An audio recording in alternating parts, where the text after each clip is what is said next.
Okay, so today we're going to start Chapter 7, Part 2. In Chapter 7, Part 2, the first thing we have to go over is the fourth component, which is trig identities. So we've kind of looked at trig identities in the past, right? We know that sine squared plus cosine squared equals 1. That's something that you used on your last test. We know that cosecant of x is 1 over sine. We know that tangent is sine over cosine and cotangent is cosine over sine, etc. Right? So those are all things that we've seen before. You don't have to memorize this. You will be given this on your test. Okay, so you will be given this on your test that you can use. I printed these out for you and you can grab one. I know I said that in the last chapter test and then we didn't really use them, but I mean it for this one. This one is printed. You will use it every single day in class, so please don't lose it. It's very, very, very important that you have this sheet all the time. So we're going to first look at verifying trig identities. And in order to do that, we're first going to start just by simplifying some things. So we're not going to go straight into verifying. We're just going to practice some simplification and things like that. And then we'll go into actually verifying in our next lesson. So in the first problem here, it wants us to simplify cotangent theta over cosecant theta by rewriting each trigonomic function in terms of sine and cosine. Okay, so if we use our sheet, we see here that cotangent is the same as cosine over sine. I know that cotangent is also the same as 1 over tangent, but we want to change it into sines and cosines instead. So cotangent is cosine over sine. So I'm going to change cotangent into cosine theta over sine theta. And then I'm going to change cosecant theta. Cosecant is 1 over sine. So I'm going to change that into 1 over sine theta. So now that I have each of these in terms of sine and cosine, let's look at what simplification we can do. Okay, well, we know that when we have fractions and we have the same thing in the denominator, that those end up simplifying. So those signs can cross out because it's in the denominator and the denominator. So that leaves us with cosine theta on the top, 1 on the bottom. Well, we know that cosine theta divided by 1 is just cosine theta. So that is the simplified. So if I ask you to simplify this, we changed it into our sines and cosines. We canceled what we could, and our final answer here is cosine. Okay, so we're kind of just manipulating things and simplifying. In example 2, it wants us to show that this and this are equal by multiplying the numerator and denominator by 1 minus sine theta. So I'm going to take this cosine theta over 1 plus sine theta, and I'm going to multiply by 1 minus sine theta on top and bottom. Okay, so this is like in parentheses. Think of this as in parentheses too. And we're going to distribute. So we've got cosine times 1 would give us cosine theta. Then we have cosine times negative sine. That's like saying x times y. X times y is just xy. So cosine times sine is just cosine theta, sine theta. Over 1 times 1 gives us 1. 1 times negative sine theta.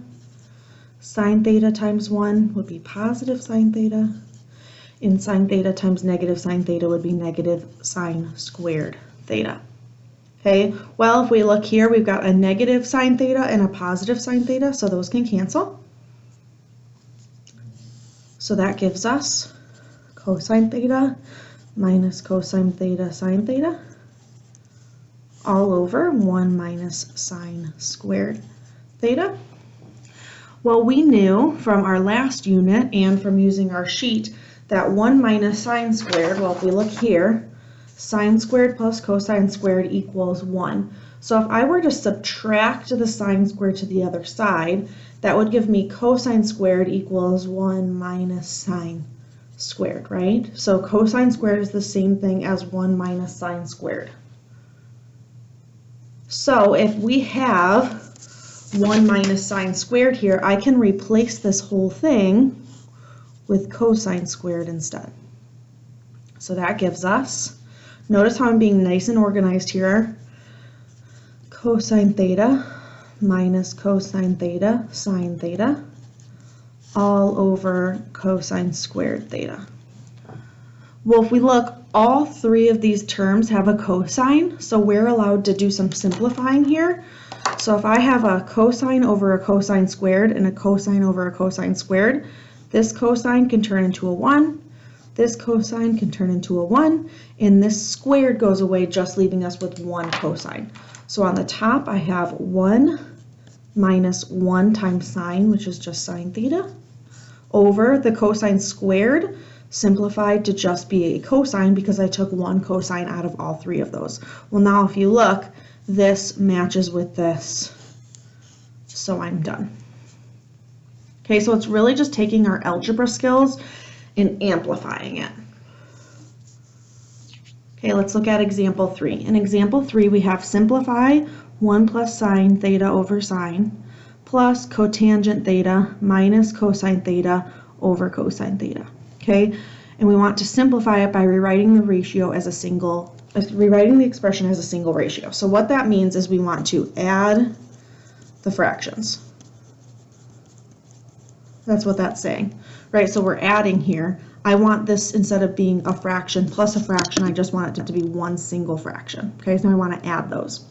Now keep in mind in the last problem, I was able to cross out a cosine and a cosine here because it was in all three of these things. If we look here, I'm not allowed to do that here. That's a very common mistake, is that students will say, well, I can cross off those signs, but we're not allowed to do that because this would also have to be a sign. Because that's a 1, I can't cross off all three of these, so I'm not allowed to cross that off. Okay, so we're not allowed to cross that off. Just keep that in mind. That's algebraically incorrect. So if we want to add fractions, remember that adding fractions means we have to have common denominators. So if I want this to have a common denominator, this one is sine and this one is cosine. So that means this fraction, if I added a cosine, and in this fraction I had a sine, now they're the same. This is sine and cosine, this is sine and cosine. But remember, if I multiply something by the bottom, then I also have to multiply it by the top. So if I'm going to multiply this one by cosine theta, I have to multiply by cosine theta on top and bottom. If I want to multiply this one by sine theta, then I need to multiply it by top and bottom. So then that gives us, if I distribute, cosine times 1 would give me cosine theta. Cosine times sine would give me cosine theta sine theta. Plus, and then same thing here, sine times cotangent would just be sine theta cotangent theta.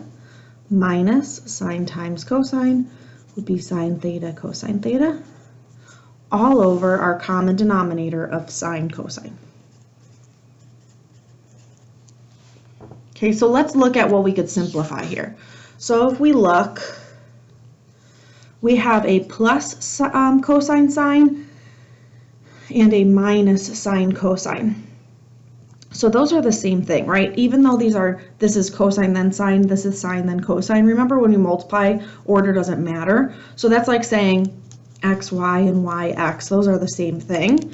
So because they're the same, and we have one positive and one negative, those cancel each other out, right? It's like plus 1 and minus 1.